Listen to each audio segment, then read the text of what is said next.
everybody, Laura here for Simon Says Stamp. Thank you so much for joining me today. I'm excited to be celebrating National Craft Month with Simon Says Stamp in this 5 Ways in 5 Days series. And today I'm featuring the Simon Says Stamp Pawsitively Saturated Inks. I'm going to show you 5 fun, easy techniques that you can use to get the most mileage out of your inks. First, I want to show you, don't mean to make you dizzy, but this is how I've been storing my Pawsitively Saturated inks. I have one of these Rascog carts from IKEA, and then I've got my little swatch charts on the side, and I always refer to those for color. You know, when I'm trying to find a color that I want, I don't know. I love to use the swatch charts. I've got my blender brushes there, and then I can just push this cart over into the corner, out of the way. But that's how I've been storing my inks. Okay, so we're going to be using some masks.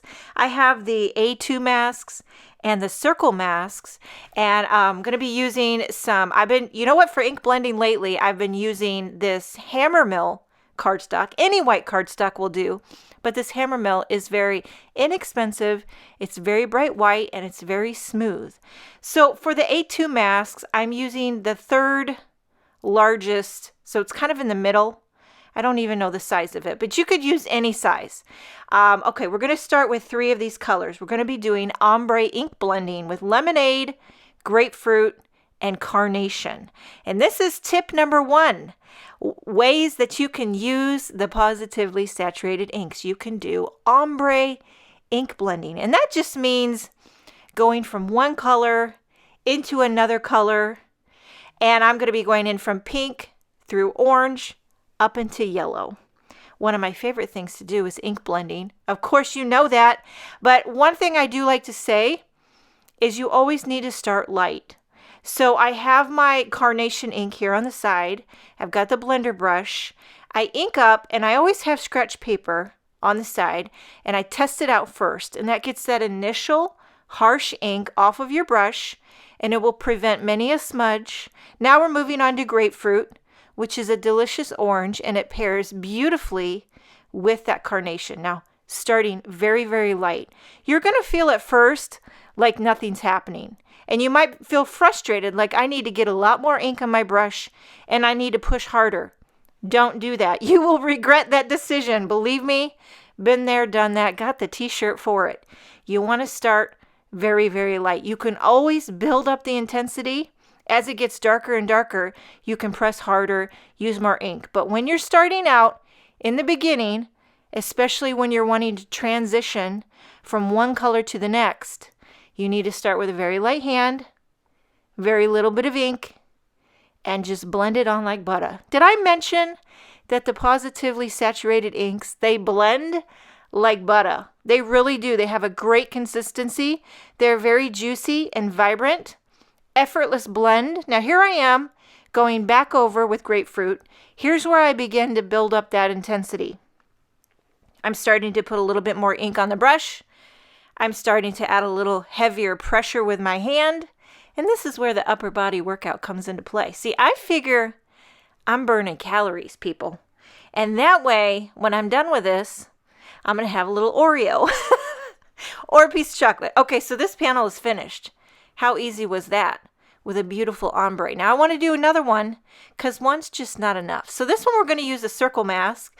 Again, I believe I use, this one I think I use the 4th largest circle mask, but you can use any size. And I'm using Spring, Surf, and Cadette. Also forgot to mention that I'm using the Simon Says Stamp glass matte underneath my work surface. It is great for blending or any inky techniques. It wipes clean, and it's just a nice hard, it's also magnetic. So instead of using all this Post-it tape, I could have used magnets, but I forgot about that. I usually do forget about the magnet issue. I just like having that hard, slick surface, and you'll see later when I do a little flicking how I use the media mats. Very handy dandy. Okay, now we're going in from Cadette into Surf, and like I said before, very, very light hand, very light pressure. Get a nice smooth, seamless transition, and yeah, what more can I say? Last color here, Spring. This is a new color that just came out in the Good Luck Charm release. They had 15 new ink colors. So what does that make in total? Is it 15, 15, 15? I think there's been 3 releases of 15. Is that 45?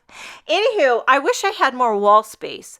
If I did, I'd get one of those wall ink cube holder. You know, they hang on the wall and you put your ink pad in them. But I don't have our dining room, which is my craft room. I'm kind of like Kathy Zilski. I have a craft/dining room. It's all windows, and I love the windows. Beautiful light, but there's no wall space to hang ink pad holders. Okay, there's the 2 beautiful ombre ink blended backgrounds, one in blues and greens and one in pinks and yellows. So here we're going to zhuzh it up. I'm putting the A2 mask back on my ombre blended background, and we're going to zhuzh it up. We're going to use stencils with the mask. This is technique number 2, using stencils with your masks. So I have the layered confetti stencil set. Gives you 3 different sizes of confetti. I'm using the smallest size, and I'm going back in with the same colors that I used before. So Carnation, Grapefruit, and was that Sunbeam or Lemonade? I'll tell you when I get there. I use so many different ink colors on this video that I've lost track. Sometimes I have trouble remembering why I walk in the room. That's where I'm at. Okay, so here's Grapefruit. Now, when you're using a stencil and you know you want this to be darker, you can definitely use a lot more ink on your brush, a lot more pressure with your hand. This is Lemonade, just for reference. By the way, everything that I use will be linked in the description box below if you're watching on YouTube. So in case I get something wrong or I forget to mention, everything's linked below. So when you lift up the confetti stencil and then you lift up the A2 mask, look at this beauty. It's clean, it's vibrant, it's everything you ever want and more. We're going to do the same thing with our circle mask.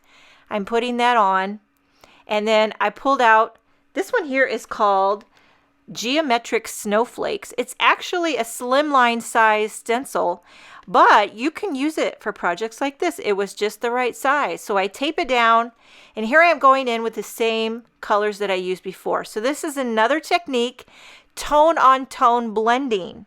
This is something I do very, very often. One of my favorite techniques to use with ink blending.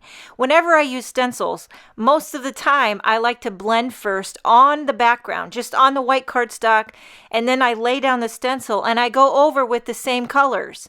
And it's tone on tone blending. I really like, it's a very dreamy, soft, subtle, it's not harsh, and it's just right up my alley. I don't know, but it gets me out of bed in the morning. So that's technique number 3. Can you believe we're halfway through? Tone on tone ink blending. Now, when I get done with this, which is Spring, I'll lift off that Geometric Snowflake stencil, then lift off the circle mask, and it's so dreamy, is it not? It's vibrant, yet it's still subtle. It's geometric, and it makes me happy. Okay, as if you could do any more to it. I don't even want to touch it, but I want to show you another technique you can do. I'm going to lay that circle mask back on top of this, and I'm going to smush that CADETTE onto the glass mat. Here's where the glass mat really comes in handy. I'm taking a wet brush just with water and picking up some of that CADETTE, and I'm going to flick it on this ink blended background. Totally optional. I don't do it often, but when I start flicking, sometimes I can't stop. Flicking is very addictive. I should preface that. It's very fun though, and the Pawsitively Saturated Inks flick like nobody's biz. Okay, so there you have a very controlled, flicked background, and the glass medium. Do you see how easy that was? And I got flicks everywhere. I got them on my ink pads. That's why, you know what I just bought? One of those Tim Holtz splat box that will prevent getting that everywhere. Okay, so I didn't flick on the Carnation, orange, and yellow. I left that one ready to go. Now for sentiments, let's talk sentiments. I die cut a few. See this happy birthday? That would work, but I felt like it was kind of covering everything up. Even though it would work. Here's another happy birthday. Again, it would work. It's sized beautifully, but it just wasn't tickling my fancy. Here's another Kathy Zilski, Here for You. I like that one even better. We're getting closer. Finally, I landed on the Kathy Zielske Hugs die. It's an older one, but it's still one of my favorites. I stacked up about 3 in white cardstock, and then I topped it off with matte silver cardstock. And I'm going to do hugs on both of them. The thing I like about the hugs is that it has the very open, the U, the H, the G. They're very open, and I love the font, and it doesn't cover up the background, but yet it gives you a great message. And I think hugs is something that can go very far. You can do hugs for sympathy, hugs for birthday, hugs for congratulations, hugs for thinking of you, praying for you. It all starts with a big old hug. So I put hugs on both of these, and then now I'm going to specialize them with some sentiment label dies. So here's a reverse well wishes, which I'm using one of the sentiment label dies to cut out that get well soon, and I'll turn the one on the right into a get well card. So I put a little foam tape on that sentiment strip, and I'm going to nestle it right underneath the hugs. Totally optional, but I do tend to add sentiment strips very often. These sentiment label dies are some of my most used dies in the history of ever. Okay, this one's a happy birthday. Hugs, enjoy your day. Triangle tray. Let's talk about it. Embellishments and the triangle tray. This just recently came out in the Good Luck Charm release, and it has changed my embellishment life for good. I know they've been around a while, but it's new to me. So I put some clear sequins on these cards, and what do you think? I mean, you got the ink blending ombre, tone on tone, stencils and mask. I'm going to show you one more for the road. We're going to use inks with embossing folders. So I have this first embossing folder here called Magnetic, and we're going to ink up the embossing folder. So I started with that Cadette again. It's a great blue, royal, like a marching band blue, and I just put it on half of the raised part of that magnetic stencil, and then I'm using Surf on the top half. Now, you might be concerned that maybe I'm contaminating. I really didn't get too much of that Cadette on the Surf. I was careful to kind of keep it separate. Again, another sheet of white cardstock. I'm using that hammer mill, but I think any white cardstock will do. Now, for my die cutting machine, I have a Sizzix Big Shot. I just put this down on my magnetic platform with 2 metal shims, and that seems to work for me. You kind of have to fiddle around. I know that Nina Trappini has done a video on different sandwiches that work good with embossing folders depending on different machines that you have. So here's how this magnetic embossing folder turned out with Cadette and Surf. It's very textural, very cool. You kind of have to feel it because the texture is so cool. Now I'm taking that Cadette again, and I would call this tone on tone ink blending. I'm adding the same color onto it. I feel like it just softens the edges. It kind of softens the contrast. To me, it was so contrasty that it almost made it like hypnotic, and I want to just tone it down a smidge if I can. So I'm taking the same colors that I, pressed onto that embossing folder, and I'm just going around the edge just to tone it down and to give it a little more dreamy feel. Okay, now here's the other embossing folder, which is called Exotic Vines. And this one I'm going to do the same thing again, but different colors. I have LIMELICIOUS, which is a delicious lime color, one of my favorites. And then for the dark teal, this is Ocean. It's a very dark teal, and it pairs beautifully with that LIMELICIOUS. So I did this on the raised portion of the embossing folder, and then I set down a sheet of white cardstock, carefully fold the flap, and I'll run this through my die cutting machine again. Again, it's a Big Shot. So I have my magnetic platform and 2 metal shims, and I go back and forth twice just for good measure. And this is how she turns out. I haven't done this a lot, so I don't have a ton of experience with this, but at first, if I'm being honest with you, I was not in love with this. I was not feeling it, so I thought, okay, I'll try blending around the edge. Let's see if I can turn this into something that doesn't make my stomach curl. Okay, are you ever working on a card and your stomach's like, this ain't vibing. This is not vibing. And you keep working with it. You add some flicks. You blend the edge. You do what you can. And you're like beating a dead horse. Yeah, I mean, like sometimes it's just not going to work. But sometimes you can turn it around. You notice sometimes you can make magic. But here I added a darker green. This is Perfection. And I'm trying my hardest to make this work for me. But in the end, I was like C- at best. So, but when I flipped it over and I saw that, hey, maybe I can get a second chance, I'm going to just try. You know, who's going to know? It's on the back side. So I take my blender brush and I'm using some CELERY ink. I'm just going with a very light hand and see if I have anything to work with. And I got to tell you, right from the get-go, I just felt a sigh of relief. I could feel already that I'm working with something that's going to, you know, work for me. It just feels right. The other side, I'll show you when I'm done. You know, you can compare which one you like better. For me, this was just a little bit more soft, a little more subtle, a little bit more dreamy. And by the way, I don't know if you have seen all of the embossing folder designs that Simon Says Stamp have. You can surely find one that you love.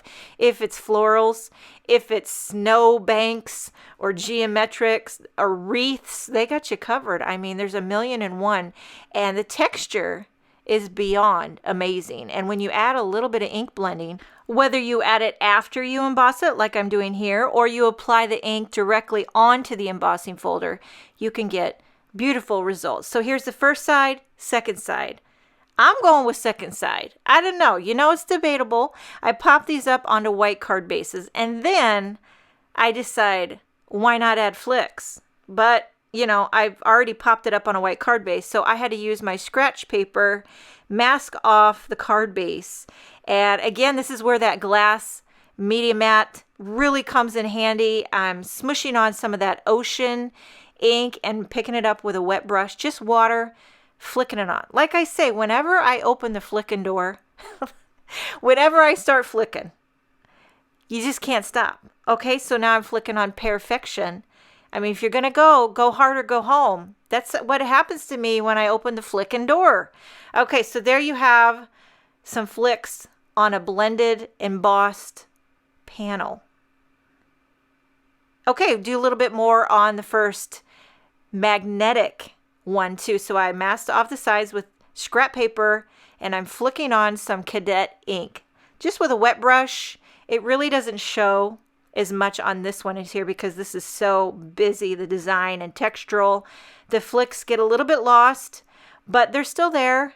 And okay, so sentiment for this one, I did them both with the Just Because. Again, I did 3 out of white, topped it off with gold matte cardstock, and I'm just adding a little liquid glue to the back of these and pop them right in the center. Easy peasy, a lemon squeezy. Again, a Just Because I think can be used anytime, right? I hold that down with an acrylic block.